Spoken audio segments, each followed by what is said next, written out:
ایک دردناک واقعے کا سامنا مسلمانوں کو کرنا پڑا جو بیر معونہ کے واقعے کے نام سے سیرت کی کتابوں میں موجود ہے۔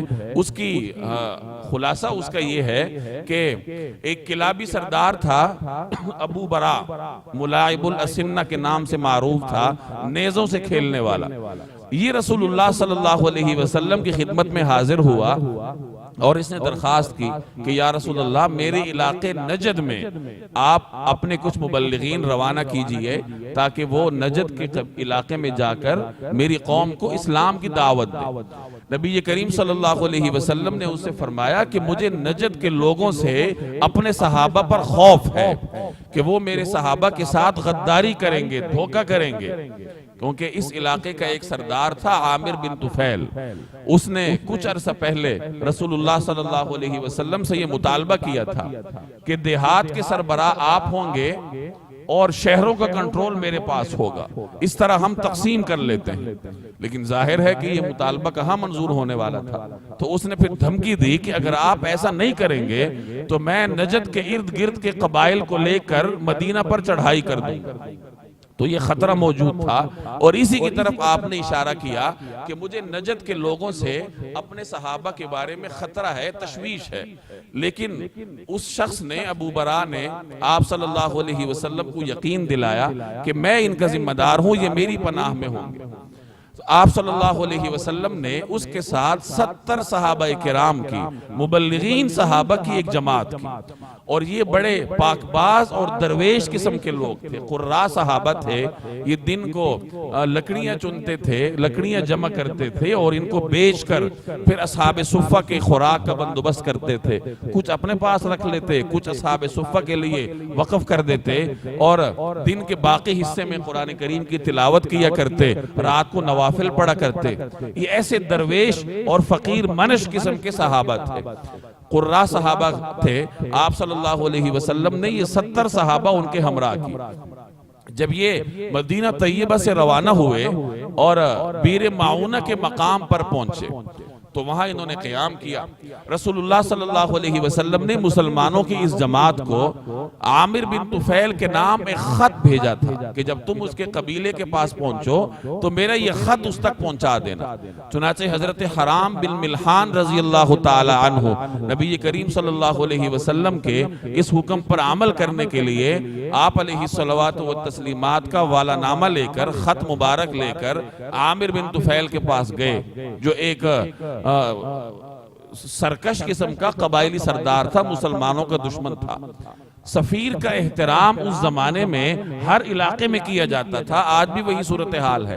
تو یہ سفیر بن کر گئے تھے آپ صلی اللہ علیہ وسلم کا خط لے کر۔ چنانچہ جب یہ اس کے سامنے گئے اور اس کو خط پکڑایا تو اس نے پیچھے کھڑے کسی شخص کو اشارہ کیا۔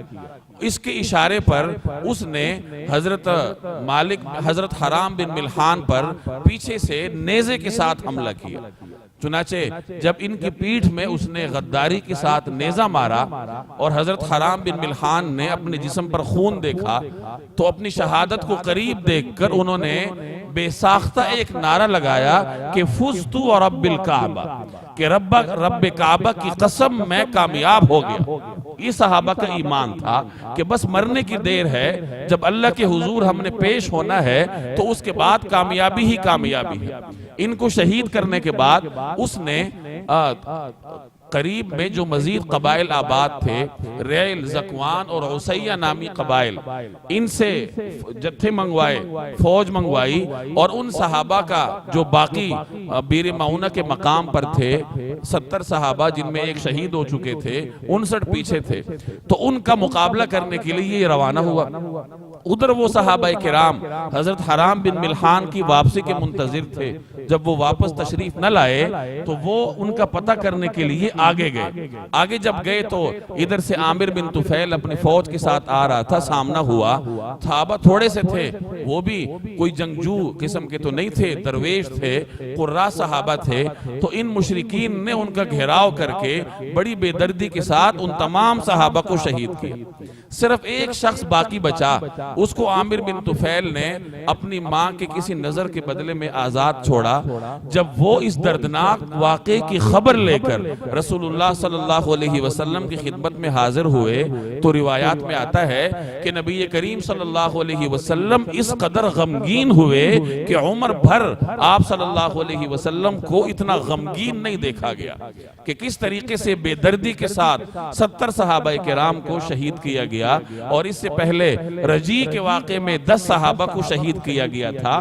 گویا کہ احد کے زخم تازہ ہو گئے۔ احد میں بھی اتنی ہی تعداد صحابہ کی شہید ہوئی تھی، لیکن یہ احد سے بھی بڑھ کر زخم تھا، کیونکہ احد میں تو مسلمانوں نے دو بدو جنگ کی تھی، میدان جنگ میں اپنی جانیں اللہ کے حضور پیش کی تھی، اور یہاں تو یہ معصوم اور پاک باز جماعت کو دھوکے کے ساتھ شہید کیا گیا۔ رسول اللہ صلی اللہ علیہ وسلم اس پر اتنے غضبناک ہوئے کہ آپ صلی اللہ علیہ وسلم نے 1 مہینے تک ان قبائل کا نام لے کر فجر کی نماز میں ان پر بد دعا کی، جسے ہمارے فقہاء نے قنوت نازلہ کا نام دیا ہے۔